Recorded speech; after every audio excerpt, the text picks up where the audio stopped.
There's a look people get when they realize they're going to die. It's that one.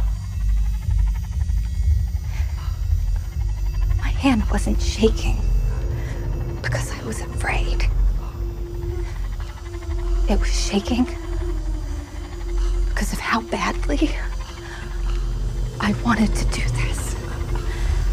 For centuries, anger has been one of the least permitted emotions for women to publicly inhabit. Where male rage has historically been framed as righteous, tragic, or heroic, feminine rage has been dismissed as hysteria, irrationality, or moral failure. Take the 2013 film Prisoners, where the disappearance of two girls provokes intense reactions from both parents. The father channels his rage into vigilantism, kidnapping and torturing a suspect. Despite the brutality, the narrative frames his anger as understandable desperation. By contrast, the mother, Grace, is depicted largely through scenes of emotional collapse and dependency on medication. Her grief and anger are framed as psychological fragility rather than active moral struggle. The gender contrast within the same narrative is striking. Male rage becomes decisive action, while female rage becomes emotional instability. What emerges across film and television is something akin to a disciplinary narrative economy of female rage. Female anger is rarely allowed to persist as a legitimate moral position. Instead, it is managed through three primary mechanisms. It is pathologized, reframed as emotional instability or monstrosity rather than justified protest. It is punished, often through the elimination of the woman once her anger becomes too powerful, or it is corrected, softened, and redirected until it becomes compatible with the structures it initially challenged. While the premise invites sympathy, the narrative repeatedly frames Mildred's rage in 3 Billboards Outside Ebbing, Missouri as socially corrosive, excessive, and morally ambiguous. In Carrie, after enduring relentless humiliation, Carrie White finally unleashes telekinetic violence on her classmates when the bucket of pig's blood is dropped on her head. This sequence initially appears to legitimize her rage. The camera isolates her face in slow motion while the gym erupts into chaos. For a brief moment, Carrie becomes an agent of overwhelming power. Yet the narrative immediately redirects that power towards self-destruction. When Carrie returns home, her mother frames the violence as evidence of moral corruption.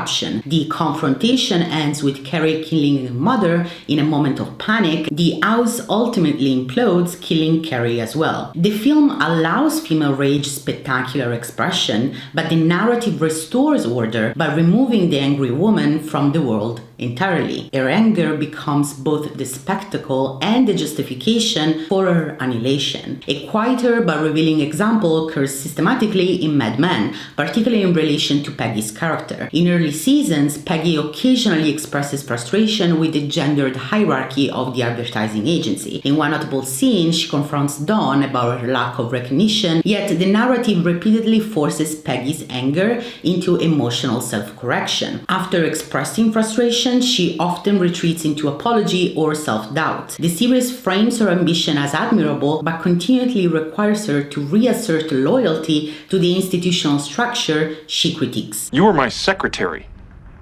And now you have an office and a job that a lot of full-grown men would kill for. Every time I turn around, you got your hand in my pocket. You want a raise. You want this account. Put your nose down and pay attention to your work, because there's not one thing that you've done here that I couldn't live without.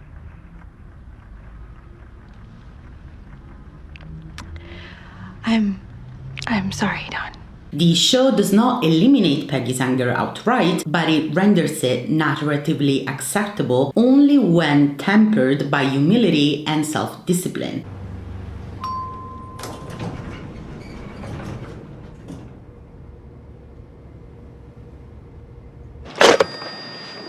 So the fact that you're calling means you haven't left yet. I'm not going to be able to make it at all. Are you kidding me? In The Promise of Happiness, philosopher Sarah Hamed writes, "Does the feminist kill other people's joy by pointing out moments of sexism? Or does she expose the bad feelings that get hidden under public signs of joy?" Hamed's argument is directly relevant to the idea that Western narratives often portray angry women as the problem itself rather than acknowledging the injustice that provoked the anger to begin with. And this is the problem with recent years' mimification and TikTokification of the good for her moments, often extracted isolated images of rebellion, Carrie's revenge or Peggy's confident walk into a new office, while ignoring the narrative structures that ultimately contain them. These moments circulate as icons of empowerment even when the stories surrounding them are far more ambivalent. Midsommar is another example of this. While we see, understand, and empathize with Dani's very gendered suffering caused by her boyfriend, the ending shots of Dani, often being visually used as reference points of female victory, are misguided at best. Dani is not orchestrating revenge. She is absorbed into a cult that has carefully manipulated her vulnerability. Her so-called good for her moment is less an act of agency than the final stage of indoctrination. Empowerment in this case is doing some very heavy interpretive lifting. Hamed describes feminist anger as willful, meaning it refuses alignment with dominant expectations. A willful woman does not merely feel anger, she persists in it, even when asked to soften, explain, or apologize. And popular media has often struggled with this persistence part. The angry woman must be killed, institutionalized, redeemed through romance. I hate it when you make me laugh, even worse when you make me cry. I hate it when you're not around and the fact that you didn't call. But mostly I hate the way I don't hate you. Not even close. Not even a little bit. Not even at all. Or reframed as a monster. Barbara Creed's concept of the monstrous feminine explains how female rage has historically been coded as abject, terrifying, and othered. As she famously articulated in The Monstrous Feminine, women's rage was rendered horrifying because it threatened symbolic order, maternal, sexual, social. The angry woman had to be marked as other, because while it is certainly true that especially horror cinema has often centered female protagonists, the rage becomes legible precisely because it is coded as aberrant or supernatural. In Gone Girl, for example, the narrative gradually transforms the legitimate cool girl critique into proof of Amy's sociopathy. By the final television interview scene, Amy's rage is no longer interpreted as a legitimate grievance, but as psychotic manipulation. In Robert Eggers' The Witch, Thomasin's anger at Puritan repression builds gradually throughout the film. She's constantly accused of witchcraft, devil worship, and being blamed for the family's misfortunes. By the film's conclusion, Thomasin literally becomes a witch, signing the devil's book. The transformation can be read as a liberation, as well as obviously reflecting the historical logic that rebellious or angry women were labeled as witches. Sure. But again, female rage becomes legible only through monstrosity, in this case, the supernatural kind. In Hereditary, the dinner table confrontation between Annie and her son Peter is one of the most intense expressions of maternal rage in contemporary horror. Don't you swear at me, you little shit! Don't you ever raise your voice at me! I am your mother! Do you understand? All I do is worry and slave and defend you, and all I get back is that fucking face on your face! So full of disdain and resentment and always so annoyed. The moment exposes the collapse of maternal patience and the eruption of grief-driven anger. Yet the narrative gradually transforms Annie into a literal vessel of demonic possession. By the climax, she's crawling on the ceiling and sawing off her own head in an image of grotesque bodily abjection. As Creed argues, horror frequently depicts maternal bodies as terrifying when they exceed nurturing roles. Annie's rage, grief, and guilt ultimately mark her as possessed and monstrous, reinforcing the idea that maternal rage destabilizes symbolic order. In Yellowjackets, which we will analyze in more detail later, Shauna's character as a mother is approached distinctively differently. Shauna frequently blurs the line between violence and caregiving, as seen in both her care of Jackie's corpse and the unnecessary acts of hunting and killing animals to feed her family. Shauna transforms her daughter into a complementary double. One of the only few characters disturbed and threatened by the abject duo is the leering and condescending detective Syracuse, who remarks that the psychopath apple doesn't fall far from the fucked up man-eating tree.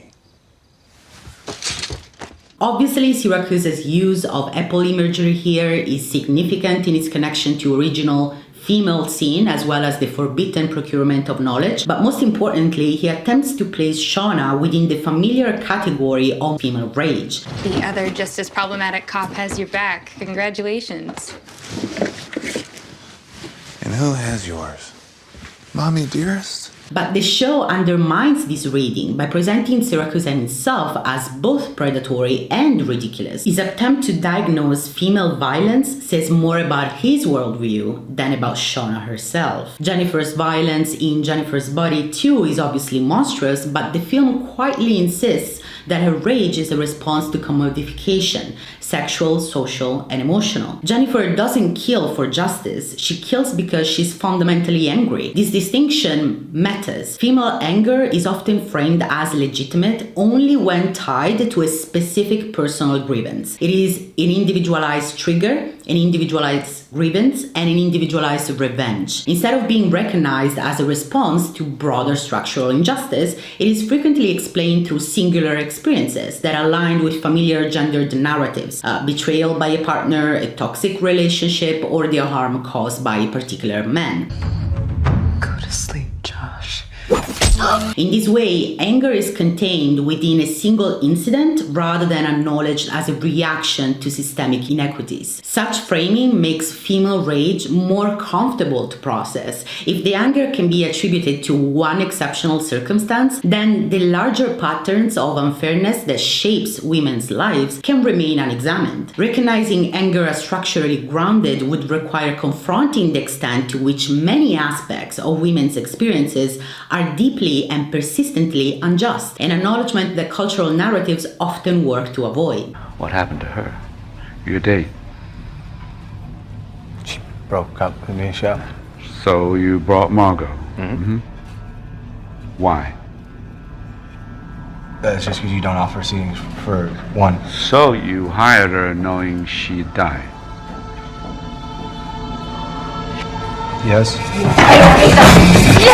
A lot of you are occasional viewers. What that means is that a lot of you watch a few of my videos but never end up subscribing. Very quick break to say that if you're enjoying this video, please make sure to subscribe, like, leave me a comment below. I really appreciate feedback. And if you think someone that you know may appreciate this video, do share it with them. These are all things, free things that you can do that really help me and can support me in going forward with these videos and with this channel. Your support means a lot. So thank you very much. Let's get back to the video. In her book, Rage Becomes Her, which I highly recommend, Soraya Chemalet insists on how anger remains the emotion that is least acceptable for girls and women because it is the first line of defense against injustice. Individualized representations of female anger allow for a very narrow view, in fact, severing the opportunity for this emotion to be propulsive for social and political, ergo collective production. Social movements from civil rights to feminism have always relied on anger as a motivating force. This idea resonates strongly with narratives where female anger becomes a structural critique of power systems rather than simply a personal emotional reaction. Promising Young Woman is a good example of a film that started its narrative following the expected mold but quickly becomes something else. Because it does start as a revenge tale for a sexual assault, but first of all, it's not a consequential revenge of the main character's trauma, but that of another woman. Cassie, a former medical student, seeks vengeance on those involved in the gang rape of her best friend Nina. Revenge narratives have been strongly gendered, spitting out copies of expected behavior and response. It has become commonplace that men are driven towards revenge by a wrong committed against loved ones, often a female spouse. The inciting moment of John Wick occurs when criminals kill John's dog, his final connection to his deceased wife. One of the most iconic cinematic scenes occurs when Maximus Decimus Meridius delivers the famous line, My name is Maximus Decimus Meridius. Father to a murdered son, husband to a murdered wife, and I will have my vengeance in this life or the next. Women, on the other hand, are ordinarily depicted as being driven by a wrong committed against themselves, frequently sexual. The trauma of a male avenger comes from failure as a protector, and that of a female avenger comes from victimhood. By centering Cassie's pursuit of justice around an assault that was not committed against her, Promising Young Woman sidesteps the need to stage a graphic first-person depiction of sexual violence, first and foremost.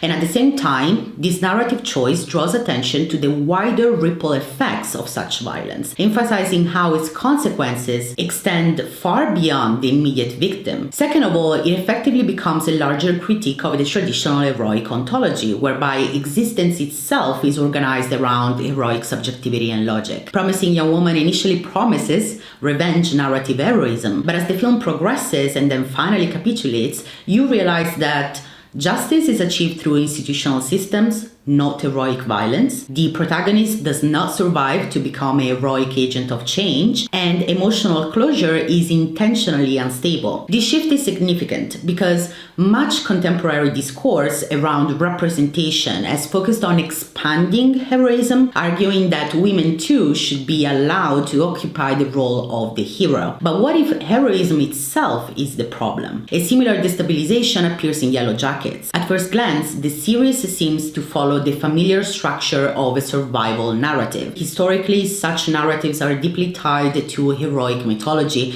overcoming environment through willpower. But Yellowjackets subverts heroic ontology by showing survival as moral and psychological decay rather than triumph. I spent the night pounding espressos just so I could stay in control. I don't know how bad it's gonna get this time, but you know how bad it can get. The women do not become heroic survivors, they become temporal survivors, living with permanent narrative wounds, while heroic ontology requires and demands moral purification. Contemporary female rage stories increasingly reject the individualized journey stemming from personally receiving wrongdoings and the traditional heroic structure. Typically, the mold for anger, that being obviously male anger, is of a outward eruption. It reshapes the world through force. Now, female rage frequently becomes the narrative engine, but not by accelerating action. Instead, it creates drag. It resists the clean arc of offense, revenge, closure. It withholds resolution. This temporal drag matters because patriarchy itself is deeply invested in speed and productivity. Women are expected to metabolize injury quickly, to move on, to restore harmony. Contemporary depictions of female rage often refuse that economy. They insist on staying in the moment of injury. In doing so, it suggests that the true disruption is not the scream, the slap, or the revenge plot. The true disruption is the refusal to restore narrative comfort. Female rage, at its most interesting, does not explode the system, it refuses to let the story move on. I have analyzed in the past the series Sharp Objects. I'll link those videos below if you want to check them out, and that's a perfect example of this. The series moves at a languid pace, drenched in humid stillness. Camille's rage is internalized, manifesting through self-harm and fragmented flashbacks. The editing loops memories unpredictably, collapsing past and present. Instead of driving towards shift revelation, the show lingers in discomfort. Domestic interiors feel airless, conversations trail off. The narrative's tempo mirrors repression. Persistent anger is a state of being for all main female characters in the show. Yellowjackets is on the surface full of violent eruption.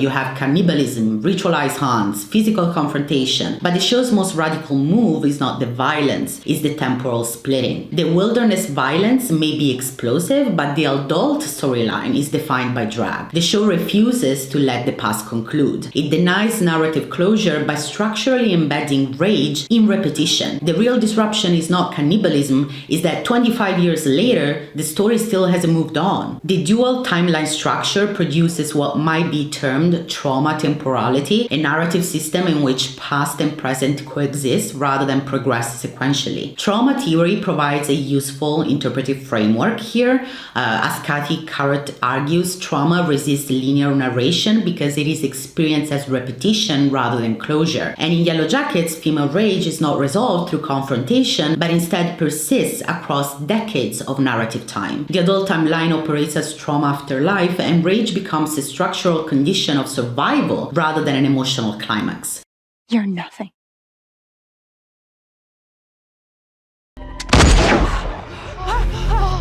Oh my goodness.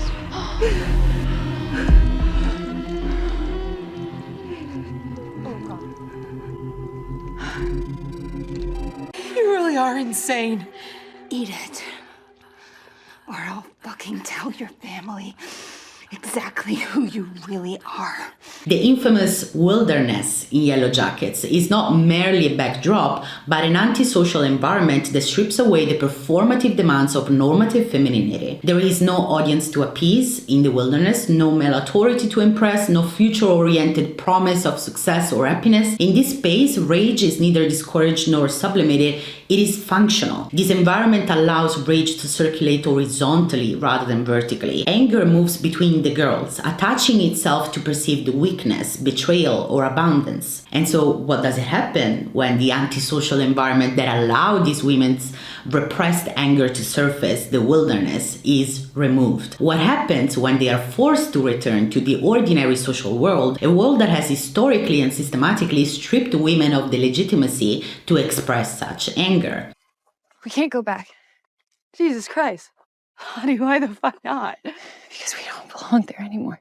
There is almost a compulsory need from the writers, the audience, and the characters of Yellowjackets alike to justify the wilderness as magical, supernatural, even cursed. Because as we saw, monstrosity has always been directly linked to female rage. And Lottie's sick. But she isn't. Or if she is, then so are you. We have all felt it in our own way. The divide in the fandom to read the environment as either supernatural or as a trauma response is telling in itself in how we've been trained to read women's rage as extraordinary. The trauma people say survivors forget things to protect themselves because they were so horrible. But I think we can't or won't remember it clearly because we recognize deep down that we were having so much fun. Importantly, however, Yellowjackets signals from its very first episode that the girls' anger did not originate in the wilderness. It was already present, diffuse, collective, and simmering beneath the surface of their ordinary lives. From the final girl to the female monster, cinematic trends over time have reinforced the idea that the violent woman is an individual outlier, an exception to the rule of female non-violence, in contrast to the pervasiveness of male violence on screen. Series like Yellowjackets or the unfortunately short-lived The Wilds use their multi-stranded, multi-character narratives to convey how the figure of the violent woman isn't necessarily just one atypical, exceptional individual, showing instead how women and teen girls more widely are capable of highly complex, flawed, and brutal behavior. Stranded outside the structures that normally discipline their behavior, the girls in Yellowjackets are allowed to reveal their rage. And let the darkness set us free. But are not symbols of purity corrupted by circumstance. They are already complex, competitive, jealous, and angry. Unlike many survival narratives, Yellowjackets does not frame these as a tragic aberration from femininity. Instead, it suggests that the conditions of girlhood, competition, repression, emotional intensity, have simply been intensified. There was something, some darkness out there with us, or in us. It still is. That's what I was right about.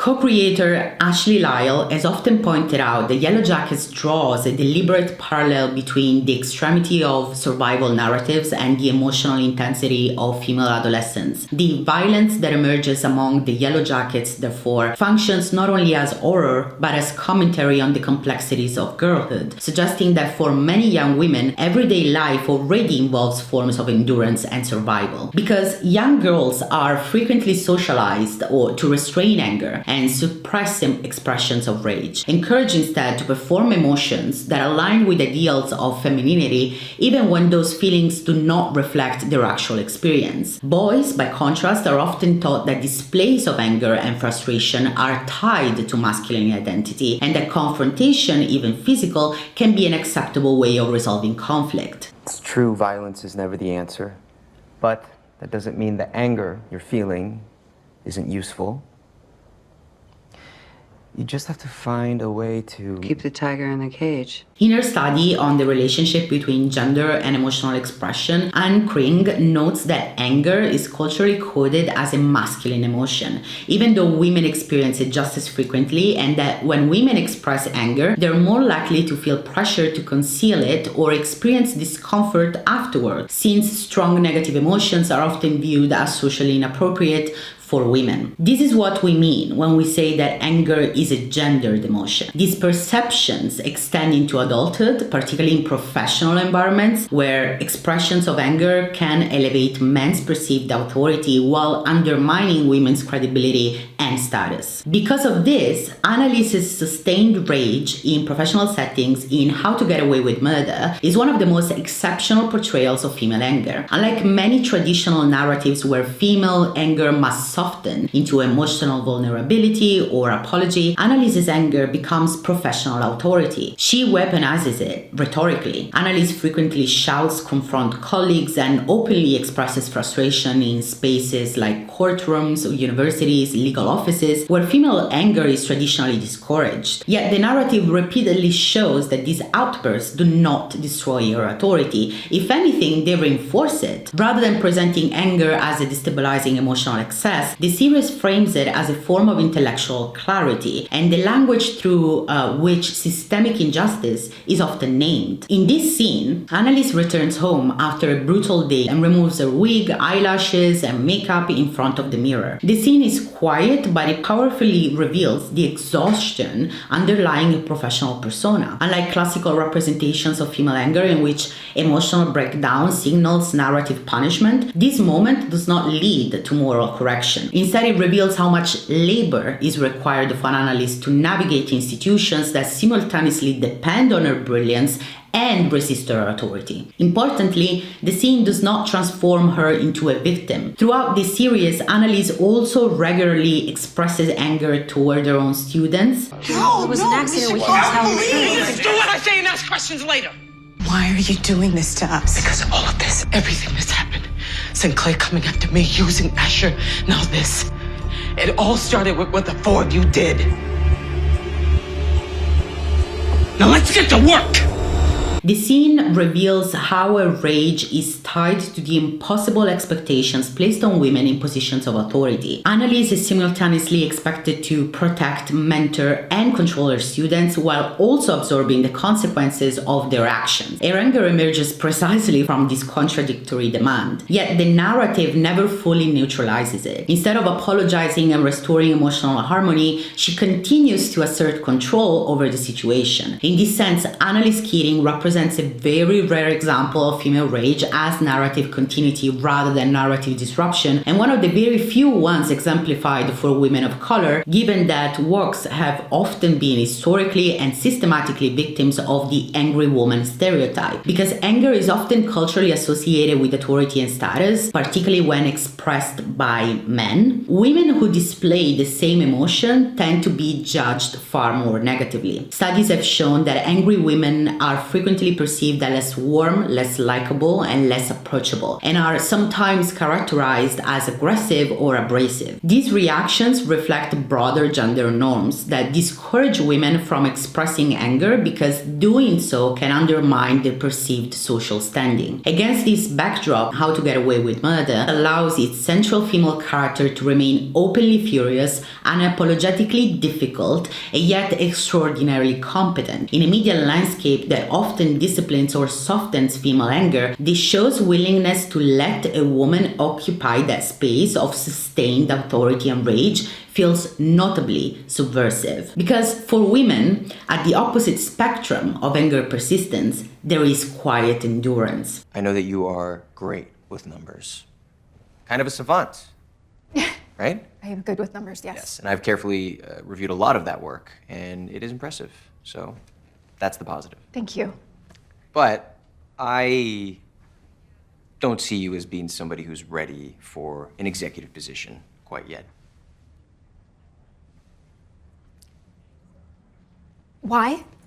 I guess as a VP, I would need somebody who is more of a people person. Somebody who golfs. You're joking? No. Oh, right here. On your... Yeah, you just have a little... Right there. You got it. See, that's kind of what I'm talking about. Yeah.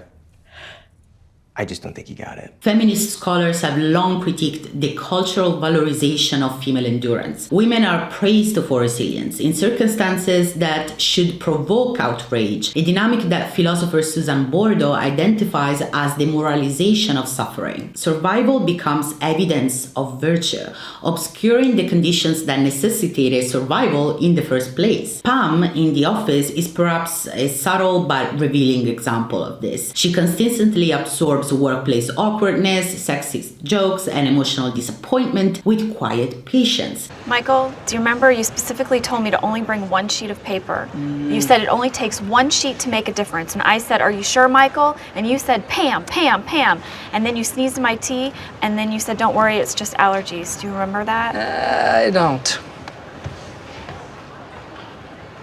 Okay, I'll go look for another one. In general, Pam's defining characteristic throughout The Office is her capacity to endure emotional frustration without confrontation. The narrative celebrates her kindness and patience, positioning endurance as evidence of moral integrity. And when towards the end of the show, she starts becoming increasingly angry and frustrated at Jim's lack of empathy in their relationship, while he's out chasing his dream, she's left behind, it is mostly framed in the show and perceived by the audience itself as greed on her part. As Ahmed notes, the angry woman is frequently positioned as the origin of social disturbance rather than its symptom. She gets in the way of happiness and harmony. In Pam's case, she's portrayed as the one causing a rift in the marriage, because female characters are often praised not for changing their circumstances, but for surviving them patiently, selflessly, is another recent film that actively rejects this framing. Survival is not depicted as inherently noble. Endurance is shown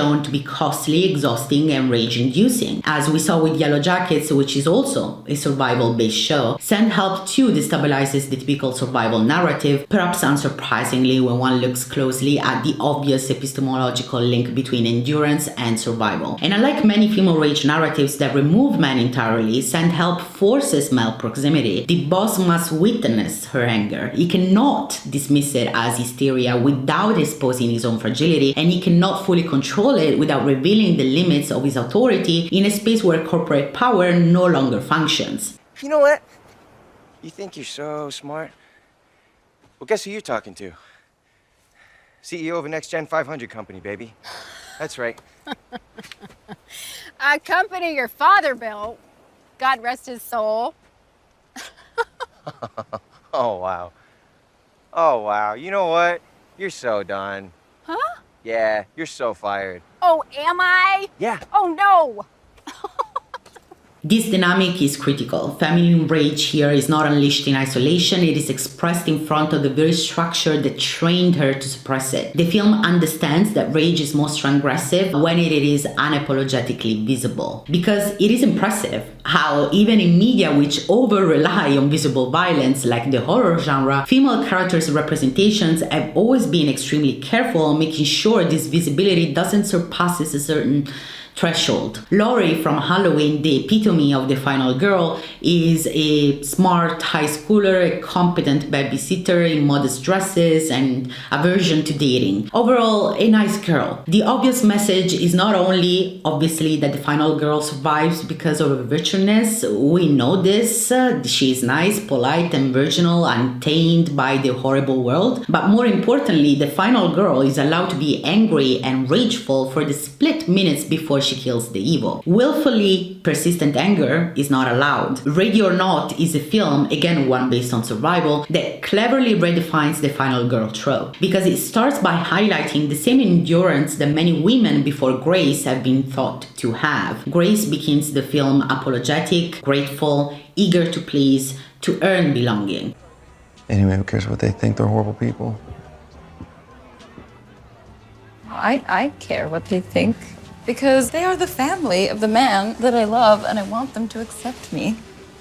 Are you okay? Because I'm nervous enough as it is. However, you can see the cracks of the traditional narrative even at the beginning. The film never constructs her as a nice girl. She recounts growing up in foster care and cycling through unstable homes, and this background positions her less as an innocent figure and more as someone already familiar with precarity and survival. She gets progressively angry and enraged at the situation she's been placed in, both in the first film. You fucking animal, you piece of shit, little tiny dick licker fucking asshole fucking eye!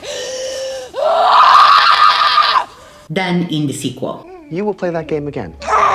No! Her rage appears early and frequently rather than emerging only at the narrative climax. The film allows her anger to exist as a continuous affective state rather than a brief moment of righteous retaliation. And in Here I Come, it is even more supported by her sister's presence, especially after both had to endure tedious violence, which clearly goes beyond that of the other characters wanting to win the title and is obviously very gendered.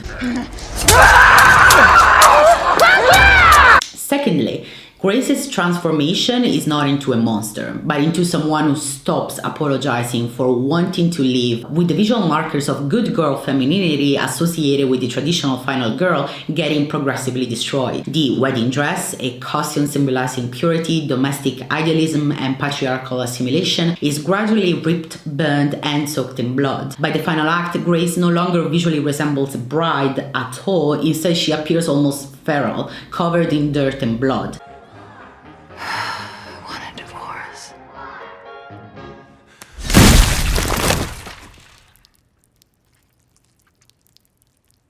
This visual degradation is significant because the film refuses to maintain the aesthetic boundary between the virtuous survivor and the grotesque violence of the narrative world. The sequel makes the metaphor even more poignant by having Grace take her time to wear her bridal uniform again the moment she realizes she'd have to fight again. In general, Ready or Not 2 really cements Grace's figure as that of the bride by paralleling the prenuptial ceremony of the first film with the darker one happening in the sequel, as well as the final act of the movie with the metaphorical I do pronounced to her sister.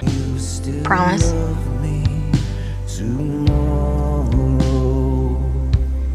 I do. If we think of the bride figure, we cannot not think of Kill Bill, which made Uma Thurman's role the epitome of a revenge tale throughout. However, where Kill Bill's entire concept is based on the individualized journey we explored before, with Beatrix responding to an act of violence against her and her child, Ready or Not, especially in the sequel, in its contained, blockbustery way, does collectivize the female rage and the systemic concept that arises from it. I know you think we're the bad guys here. But there are no good guys or bad guys. There's just the system. Finally, Grace's survival is not framed as a moral reward, but as a kind of absurd structural accident. The film's climax, where members of the Ladom's family literally explode after failing to kill her before dawn, has nothing to do with Grace's personal virtue. The course that governs the family's ritual operates independently of her moral qualities. The final shot of the film, too, diverges dramatically from traditional final girl imagery, where survivors often appear traumatized but morally intact, awaiting rescue by authorities. The film does not transform her into a hero, a monster, or a symbol of redemption. It simply allows her to remain there. And maybe that is the most radical narrative outcome of all. Not that the angry woman loses or wins, but that the story finally lets her be.